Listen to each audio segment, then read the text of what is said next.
listening to the Jumper Cable Records podcast, where together we discover emerging artists and learn from industry professionals. And I'm your host, Chiara Davies. We haven't even started the podcast yet, but my cup is already running over. We are sitting in Nashville this morning with holistic health coach Valentina Bain. Hi. Give it up for Valentina. It's just me in a room. Yeah. Well, I am really excited. Thank you so much for being here with us today. Thank you so much for having me. I'm honored that you reached out. Well, so we met about a month ago or so, and we sat next to each other during an event at actually one of my favorite places on this side of town, and we're right down the hall from it. That's true. Like from where we're recording this podcast, just right down the hall at Penne Pazze, which is an Italian restaurant here. But I'm super excited. I remember you did a little spiel on everything that you do, and I remember just feeling gravitated towards your energy, and I just had to have you on. Oh my gosh. So, thank you for saying that. I'm so excited. I'm excited because I am looking forward to our listeners just feeling the same light that I did, and I think even through the radio waves they will. So so as you know, many of our listeners are musicians or entrepreneurs, small business owners. In other words, our listeners are hustlers. But they, just like you and me sitting here today, they essentially are the owners, the managers, the operators, the everything of their own businesses. And so we may have, different obstacles in what we face from our daily responsibilities, but we all also face kind of the same level of difficulties. For sure. And so if you're listening, if you're tuning in, I hope your minds, your ears, and your hearts are all open. If you're not feeling it right this instant, I earnestly believe that you will by the end of the show. With that, Valentina, can you let us know a little bit more about you, where you hail from, how you ended up in Nashville? Yes. Where do I begin? Yeah. Well, I was born in Atlanta, and I made my way to Europe, and then I lived to Paris, and then I lived in LA for about 3 years. People love that because so many people here now are from LA. A lot of California transplants. Yes. Sure. And I tried to move down to Florida, which didn't last long and ended up right here in Nashville. Oh, gosh. So, yeah, I feel like I was meant to be here, and I've been here about 9 years. Oh, my goodness. Yeah, I love it. Cool. And as far as what I do, one of the questions that I'm going to answer right here. So out the gate, I think the easiest way for people to understand what I do is transformational work. So I'm a somatic therapist and a holistic coach, as you said. I've spent over the last 20 years essentially collecting different modalities, and I use those to integrate into helping people get the desired transformations that they're looking for. That is so cool. Yeah, mind, body, and energy. And I just love challenges because I think they're gateways to learning more about ourselves, and usually we can love ourselves even more on the other side of it if we open ourselves up to that. That is really cool and so, so needed. Absolutely. Yeah. That was great. And we did talk about that when we first met. You went from Brentwood, which is a neighborhood in Los Angeles, to Brentwood, Tennessee, which is kind of funny. I think that's cool. Can we break the ice a little bit more with a rapid fire round? Let's do it. Yeah. I feel like I'm not very good at these, but I'll do my best and try and be entertaining. I'll do some easy ones, hopefully. Okay. And these don't need to be the perfect answer, just whatever comes to mind. Okay. All right. So you are, like we said. Deep breath. Oh. Yeah.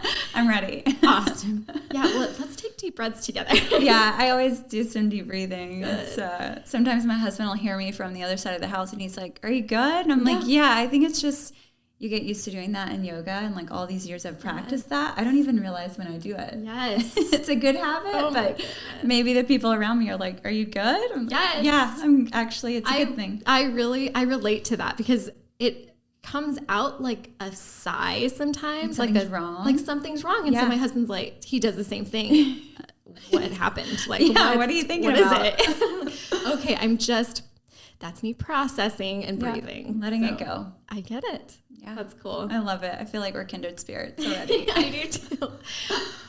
Okay, so kindred spirits. You, for a little while, were a California girl like me. And in California, you get the best of both worlds. But which do you prefer, mountains or beach?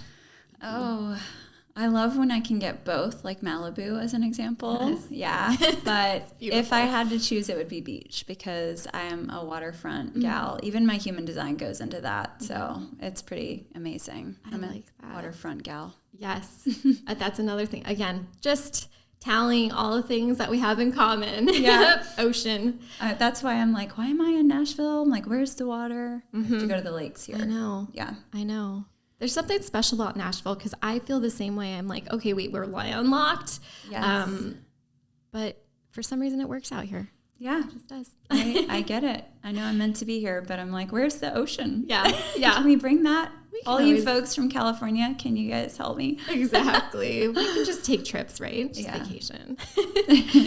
Okay. So we actually asked this question on our Jumper Cable Records Instagram stories not too long ago, but I do want to ask you, what's a city, it sounds like you're a world traveler, but what's a city that will always hold a special place in your heart?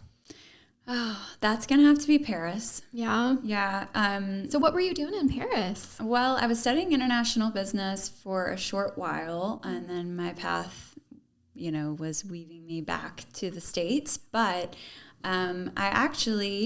I think we talked about this briefly. I actually went to Europe with my choir in high school for the first time. So it was music that took me abroad. And when I landed in Paris, there was something about those streets. And I remember having this thought, and I was 13, that I would be living there one day. And so it was like the first major goal that I set for myself, and I made it happen.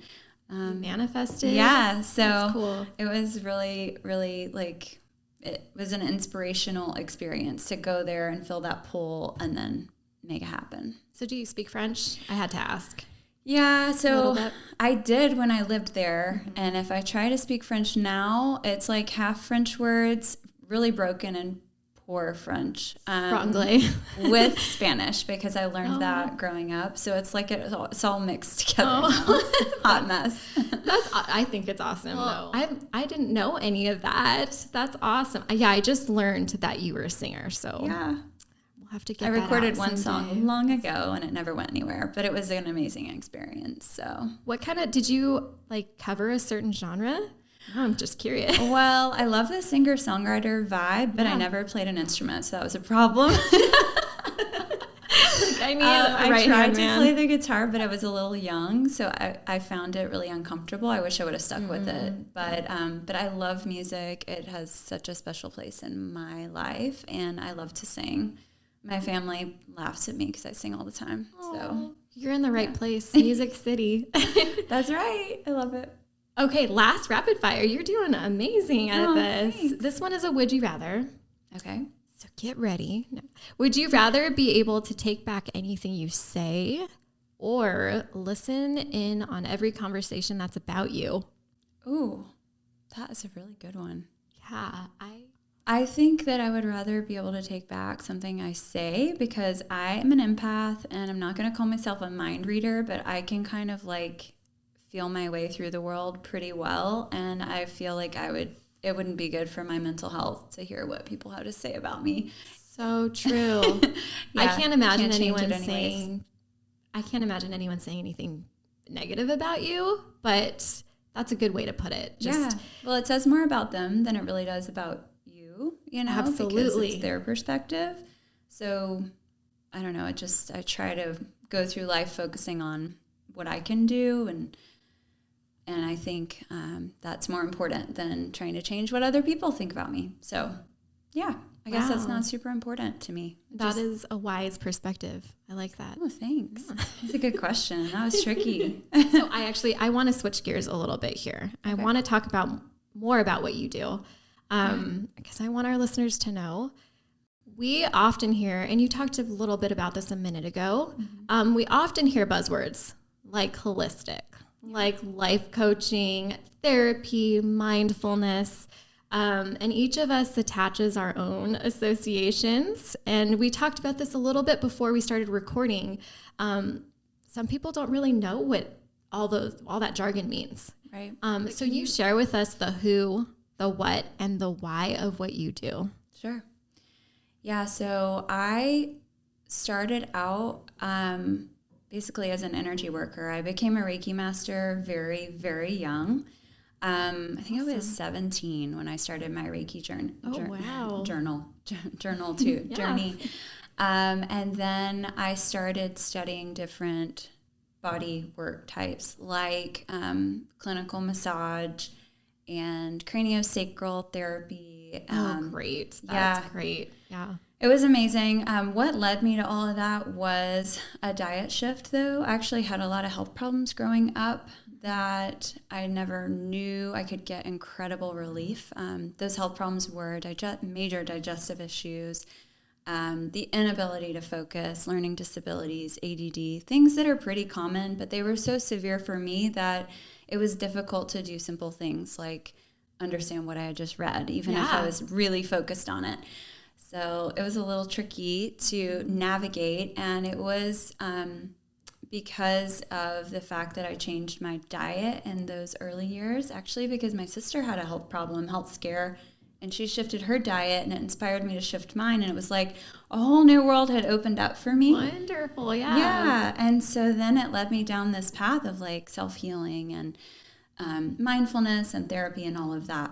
And so I was pretty young to start going down that path, but I guess maybe I got off track with what you asked. As I just told you, I am ADD, and I think that's a superpower. Not at all. But you're telling us the background. That's what we want to know. And so who is this for? Like, who do you serve? Why? Yeah.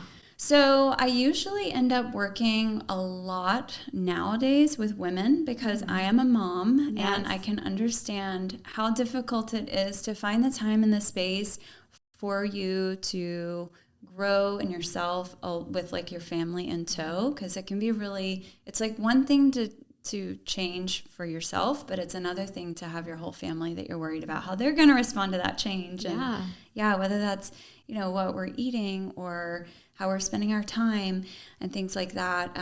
But really just anybody that's looking to break through something that's been holding them back.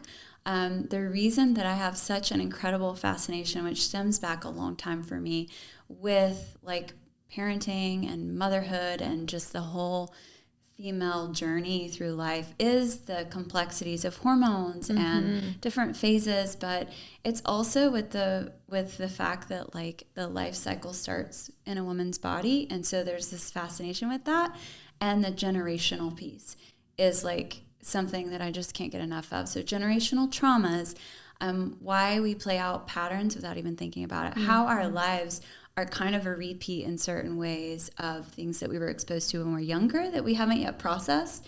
So I like to dig deep into the subconscious mind with my clients. So it's really fascinating for me. And a lot of times it can be that piece that they didn't have awareness of that can free them up from things that they didn't even know about themselves, holding them back. Oh, man. I'm so grateful you're here. That is all fascinating to me, too. So I'm so thankful. Yeah, I love it. I mean, I'm just like really honored that it's what I get to spend my time geeking out over, honestly. Well, and it's something that you're called to do. It's just beaming from you like that. Thank you. Emanating from you. So, yeah. So this may be a broad question, but I mean, we all know there's an exponential amount of stimulants in the world today. Yes. Just growing at a rapid speed. I feel like many of us may be facing similar challenges as we try to navigate the rapid inflation of everything, of costs, of comparison on social media, of egos, of just inflation everywhere. But what might you say is the most common problem or obstacle that you work through with your clients? Okay, that's a great question. It really does vary depending on what I actually, in my program, I dig deep into what specifically, there are actually daily exercises that are specific to that person. So that can be huge. But I would say one that is very general that could apply to anyone is slowing down. And that can look different for everyone. For me, as an example, it is critical that I get up before my family. It could even be 10 minutes where I sit down and I just focus on breathing. I love to just grab a journal and write whatever comes to mind. And that feels like it just gives me next level kind of clear mind to start my day. And then I get really specific about, okay, what are my intentions? So it's slowing down so that we can sit with a deeper connection with ourselves, so that we have like a better way of having our own navigation system speaking to us while we're living life. Because we are like, a lot of us are like infomanias, I think is the term that they're calling it. Like we can't get enough. And a lot of times, I mean, look at how many books are written. I don't know. There's like millions written on losing weight or mindset, all of these like self-help, really popular self-help topics. Yeah. And they're all amazing. But the problem is that most of the time we're not actually slowing down to apply. And what of all of the things we're learning is applicable to actually get us to the next place that's right for us. Yeah. And until you slow down to know where you really want to go and define that, you don't really have a place. I like to go there and then work backwards. And so it's critical that you make space for yourself just to be with yourself every day. Yes. And for music lovers, maybe that's listening to music, or maybe in the evening, for someone else. But for me, it's morning, and it's at least 10 minutes of time devoted to myself. Yeah. That's great. And I'd imagine a lot of our listeners are thinking that, right before you get up on stage, maybe that's when you need to slow down, listen to your own gut, listen to your own mind and your heart, and just kind of just be still. So that's awesome. So I wouldn't say that you've dabbled. I believe you've done a full nosedive into all the modalities that you offer it could be practice. Like more than full-time job for me, just to study all the modalities all the time. There's so many. Yeah, when we first met, you were explaining all those different ones, and I was like, whoa, she does everything. But no, hardly, just a tiny speck compared to all that's out there. But it's a huge world. But I want to know which one has, felt like it has aligned with you the most. Does that make sense? Yeah, like when you first started studying all these modalities, was there one that just seemed to click right away, right off the bat, or was it like, I don't know. Yeah. Well, equal? I mean, I could tell you what's been most transformational, and then I could tell you what I'm like absolutely geeking out over right now. But I think that what's really been like me coming into the magic of it is the way that I'm combining them right now. Okay. So for me personally, having a tool, and I'll talk about tapping a lot. Tapping's amazing. That is my next. Yeah, I wanted to get into that. So tapping's great, and we can geek out on that. But it's having something that can be like that, pushing that reset button for yourself, and whatever that is. For some, it's yoga. For me, the tapping was huge because it helped me anytime I went into that fight or flight mode, which was really, I basically like lived out of body as a kid and like full on sugar, you know? So I was very disconnected from myself in those early years. So helping myself ground and become aware of like when that fight or flight mode had hit and then what had happened, and feeling safe enough to even look at that. So tapping was probably one of the most transformational tools. And the great thing is it's a free one that we can all use anytime, anywhere. So yeah, would love to talk more about it. Yeah, that's a bonus. So I am really curious about tapping because I've seen this method used in various corners of the internet. I've seen that many leaders in the education world are using tapping in their classrooms.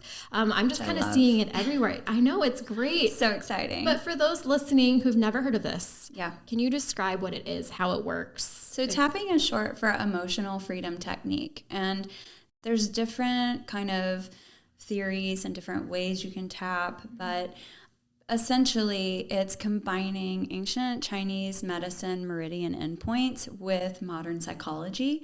so that we can reset that fight or flight, which is actually in the amygdala, which is like a little almond-shaped part in the back of the brain that gets turned on anytime we get stressed. Mm-hmm. And so it's a way that we can actually reprogram our body's response through pushing that literal reset button. Oh, cool. And 10 minutes of tapping, you can reduce your stress by 41%, is what the studies show. So it's pretty magnificent. I mean, think of anything else where you can get like halfway to those benefits. Yeah. I mean, the 41% is like remarkable.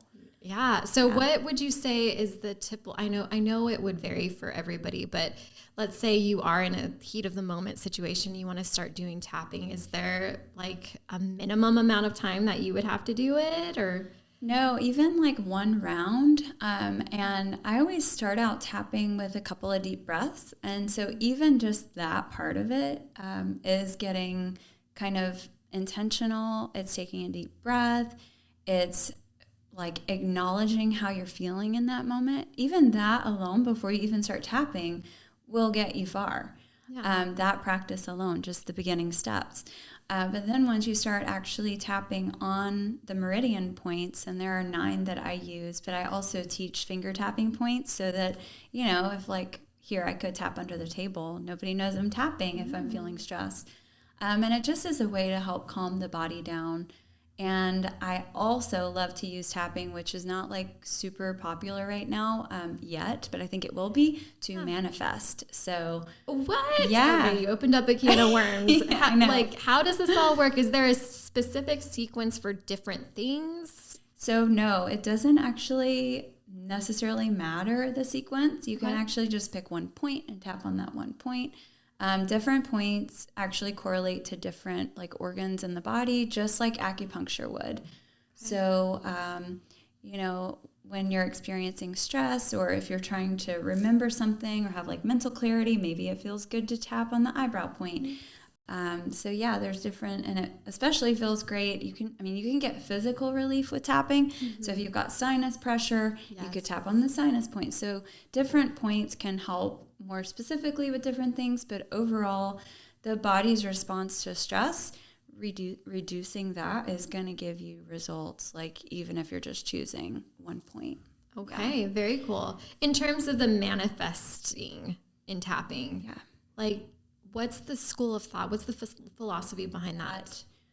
When we tap, we actually are feeling into the feeling. Yes. So we're not going to be afraid. Now, if you're facing a big trauma or something that's giving you like, you know, say a panic attack or something like that, you definitely want to be tapping with someone who's trained, or, you know, talking with your doctor or therapist about that. So I do just want to like medical disclaimer. Mm-hmm. However, if you're feeling intense anger, grief, sadness, those things, tapping into them can actually take you back to when those things happened without feeling the full pain. But we start with actually like on a scale of 1 to 10, how intense is that feeling? Because a lot of times after you're done tapping, you can't even remember how intense it was, which is really cool to see the progress in like a quick little tapping session. Wild. But to answer your question, you actually will end usually working, and sometimes it's not always in one session. There's some things that just are stickier, shall we say, than others. It's a good way. Yeah. But like once you've tapped through a couple of different rounds, a lot of times the script that we start using, if you're tapping with, you know, a practitioner, will start shifting to the positive. Yeah. So we want to face the negative and lean into the feelings and just, you know, acknowledge them, and with what we're saying or naming the feeling even. And then we move into how we want to feel. So there is the manifestation kind of component of it within the normal tapping. Definitely. But sometimes, like what I love to do, if a song hits me, you all know you're all moved by music. I'm assuming you're here. When that song hits you and you're in the car and you just feel like on top of the world, like you're just like, oh my gosh, this moment, like I just want to feel like this forever. Yes. That's when I start tapping, because what that can do, is can actually ground and help your body remember how it feels. Create muscle memory. Yeah. That's cool. And this is another modality, but neuro-linguistic programming, NLP, is what it's usually heard of as. I just worked with a client on that was getting on stage this weekend, and you can tap down or ground down, like say I ground down in my subconscious that when I pick up this cup of coffee, I kind of step into my power. So there's a lot of work around like mindset, but also we can have kind of a physical cue to our subconscious. And so tapping can be used as that, but also other types of, like you hear of that, you know, Superman pose or whatever. Oh, yes, you know what I'm talking about? Like absolutely, power pose. Yes. Power poses are kind of like one way to kind of step into your power, but this is kind of next level of that, taking that a little deeper. I like that so much. So what I heard was lean in with your tapping, lean into those thoughts, channel to get to positivity. For sure. So yeah, that's very cool. Yeah, and don't be afraid that you're going to get stuck there. I think that's part of it. I feel like a lot of people don't want to feel what they feel because they feel like it'll just, like, if I start crying, I hear this, I'm never going to stop.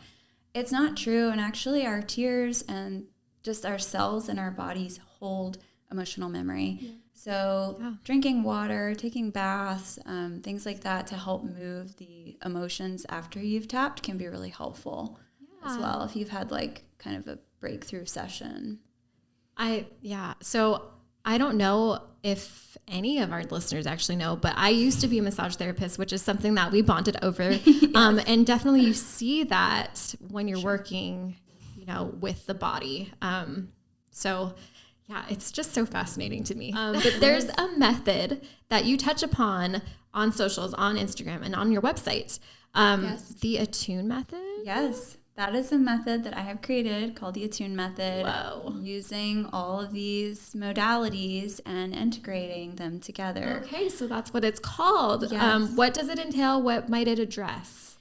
For sure. So basically there are 4 different phases, and you're going to go through those phases with me. And what we do is weekly coaching sessions. Well, I should go back to daily exercises that are specific to that person's needs that I tailor to that person, and then a lot of like habit stacking and just specific tools for that person to use on a daily basis, as well as weekly coaching sessions, which are integrative in nature. And then there are actually monthly healing sessions, and I call those shift sessions because they are powerful and they include like emotional block release work.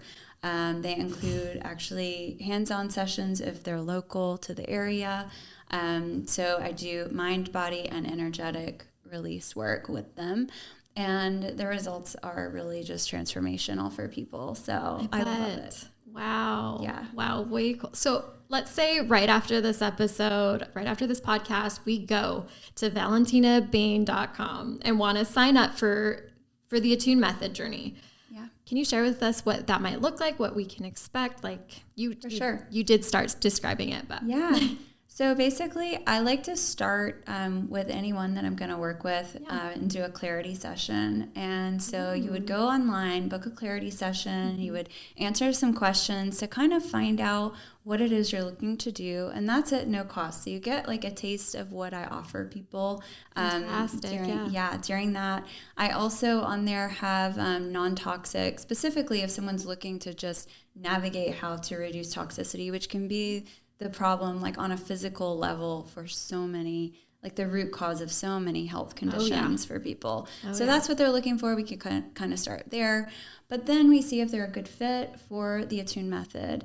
And the Attune method is really for someone that has done the work in themselves and they're feeling like they need something next level. So they're willing to put in the work on a daily, weekly, monthly basis because they want that transformation that they're going after. So I really help them get clarity around acknowledging like what that is. And then we're going to go into maybe what's holding them back.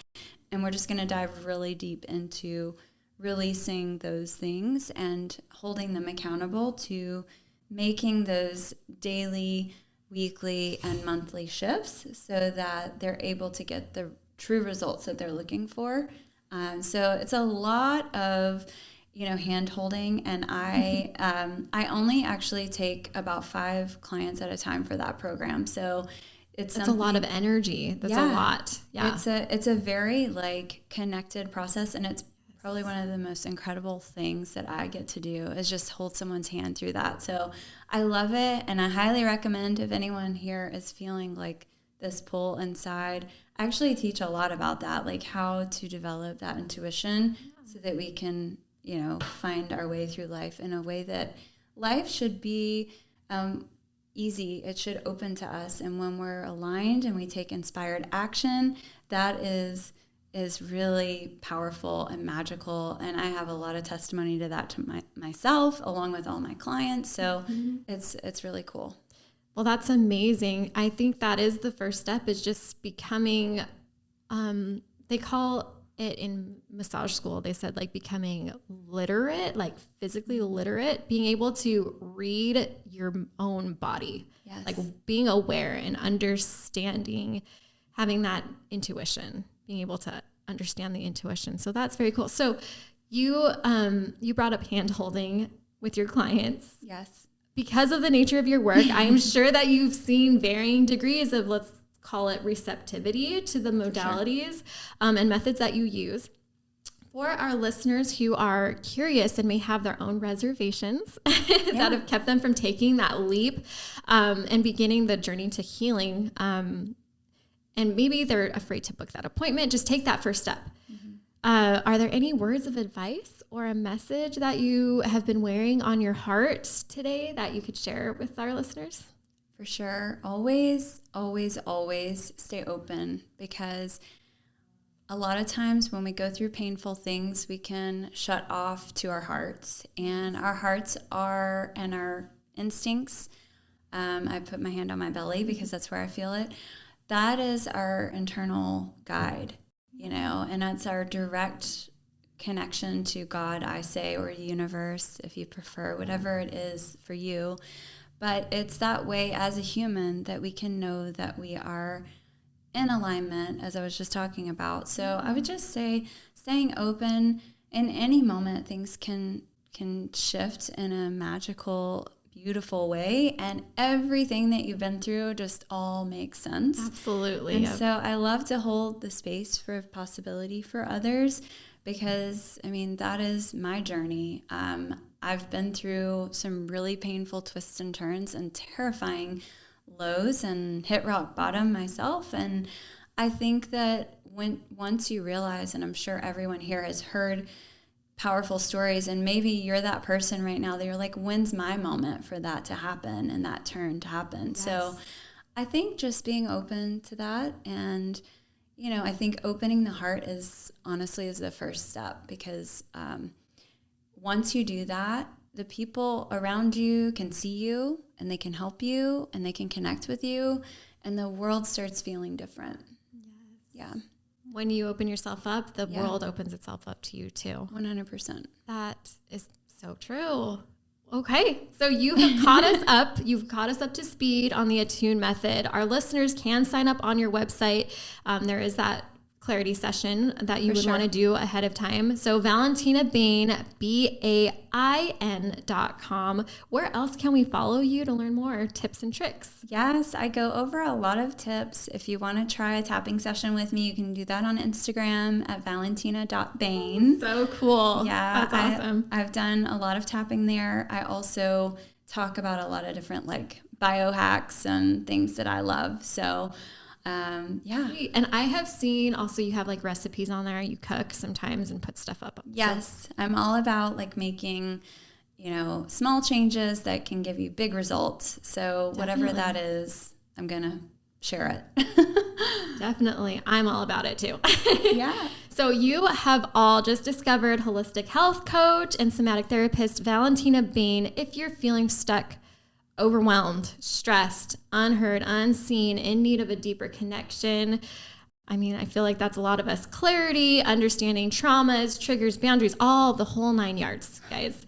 Follow Valentina on Instagram at valentina.bain, again, BAIN. and at valentinabain.com. I hope this episode helped each one of you who are listening to open your hearts and open your minds to beginning your journey of alignment, or encourage you to continue that pursuit, whatever first little step you need to take. You've got this. We've got your back. If this episode added value to your life, please just let us know. Leave a rating or a review to help the Jumper Cable Records podcast be discovered and fall onto the ears that need us most. Thank you again for joining us today, Valentina. Thank you so much. So grateful to be here. Thank you.